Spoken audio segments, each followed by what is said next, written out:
مفاتیح الجناح کھولیں، آج کی شب کی دعائیں. میں یہ نہیں کہتا کہ آپ بیٹھے ہوئے پیج پلٹتے رہیں، نہیں، تھوڑی سی دعا پڑھیں لیکن اپنی سمجھ کے ساتھ پڑھیں.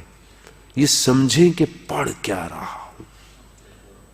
یا من ارجو ہو لکل خیر، ماہ رجب کی دعا ہے جو ہر نماز کے بعد واہ منو سخطہ کل، یعنی انسان کو پتا ہے کہ میری امیدوں کو پورا کرنے والا کون ہے.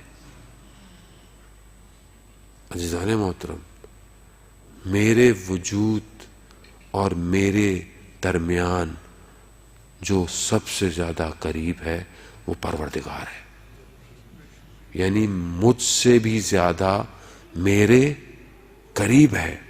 تحمل کیجئے گا اس جملے کو، یعنی مجھ سے زیادہ میرے قریب ہے. قرآن میں ہے کہ میں شہرک سے بھی زیادہ تمہارے قریب ہوں. قریب ہے. وارثہ کہتے ہیں شہرک وسطا سولی چڑھیا، یار جی میں چاہے میں کرتا. شہرک کے قریب بیٹھا ہے، یعنی اتنا قریب ہے میری ہر چیز جانتا ہے، میری خلقت سے پہلے سے میرا علم رکھتا ہے، میری آخرت تک کی منازل کو وہ جانتا ہے. ہر چیز اسی کے پاس ہے. ان اللہ علی کل شیء قدیر. لیکن میں اس کو محسوس تو کروں اپنے وجود سے. اصل میں اپنی زندگی میں دیکھ نہیں پا رہا خدا کو. اب آپ بولیں گے خدا کو کیسے دیکھ سکتے ہیں مولانا صاحب؟ مگر میرے مولا امام حسین علیہ السلام نے ارشاد نہیں فرمایا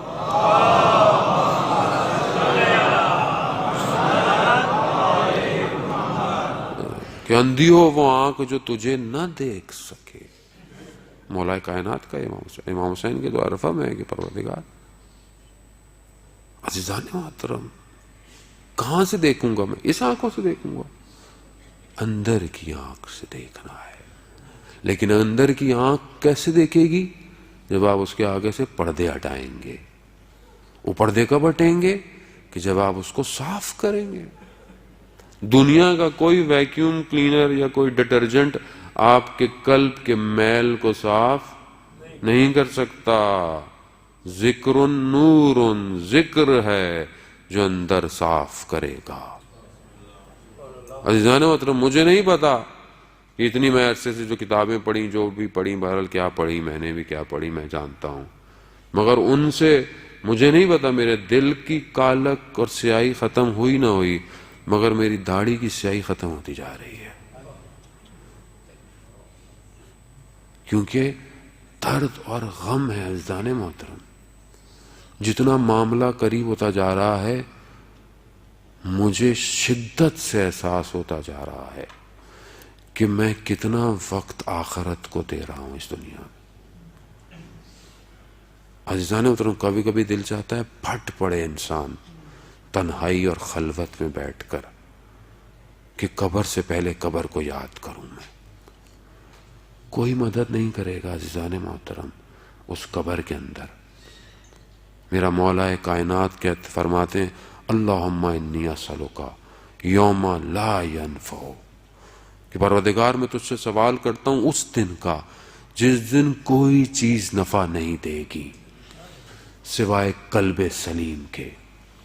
ماؤں بہنوں کے بہن کچھ نہیں کر پائیں گے. مجرم اپنے پیشانیوں سے پہچانے جائیں گے. خوف ہے، خوف ہے. ایک شخص کا غلام تھا، اسے کہا کہ تمہارا غلام جو ہے وہ چوری کرتا ہے. اس نے غلام کو بولا تھا تم تو کچھ بھی کرو، مجھے ایک سکہ چاہیے درہم کا ہر روز. کہا کہ تمہارا غلام چوری کرتا ہے. کہا کیا چوری کرتا ہے؟ کہتا ہے رات کو قبرستان میں کفن چوری کرتا ہے، تبھی تو تمہیں وہ سکہ دیتا ہے. اس نے کہا اچھا. اس نے پیچھا کیا، رات کو گیا اپنے غلام. اس نے دیکھا کہ واقعی وہ قبرستان گیا. اس نے دیکھا کہ قبر کھدی پڑی ہے. اس قبر چلا گیا، اس کو اور یقین ہو گیا. لیکن یہ پیچھے ہٹ کر جب اس نے جا کر دیکھا تو وہ غلام اس قبر کے اندر خدا کی عبادت کر رہا ہے، سجدے میں گریا کر رہا ہے اور ساری رات عبادت کرتا رہا اور صبح اٹھا اور کہنے لگا پروردگار میں نے تیری عبادت کی ہے، تو مالک ہے، مگر میری دنیا کا جو میرا مولا ہے وہ مجھ سے ایک سکہ مانگے گا. کہتا اس کا کہنا یہ تھا، اس کے ہاتھ پہ سکہ آ گیا. وہ اپنے رب کی عبادت کرتا تھا، خدا خود اس کو دے دیتا تھا. عزیزان محترم، میں نے اپنی زندگی میں، آپ کو پتا ہے نا، انسان جب تک قیامت نہیں آئے گی انسان قبر یعنی عالم برزخ میں ہے، اور عالم برزخ میں معاملہ بڑا سخت ہے.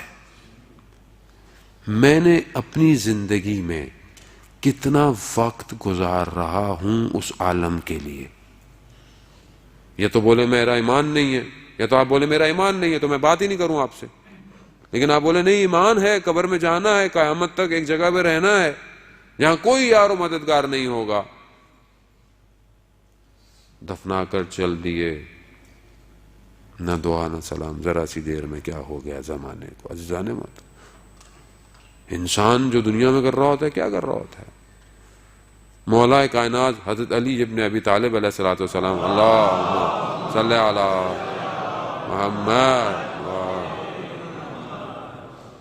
مولا کہتے ہیں کہ مختلف اعمال ہیں تمہاری زندگی کے، رابطے ہیں زندگی کے جو تمہارے ساتھ مختلف مراحل تک ہیں.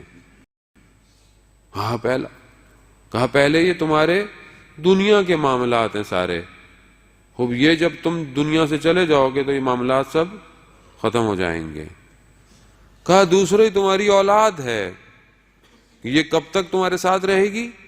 یہ تمہیں تمہارے قبر تک دفنانے تک تمہارے ساتھ رہے گی، اور یہ بھی چلی جائے گی. کہاں مگر ایک چیز ہے جو تمہارے ساتھ جائے گی، وہ ہے تمہارا عمل. وہ تمہارے ساتھ تا قیامت رہے گا. اب یہ ہمارے اوپر ہے کہ وہ کون سا عمل لے کر ہم قبر میں جا رہے ہیں.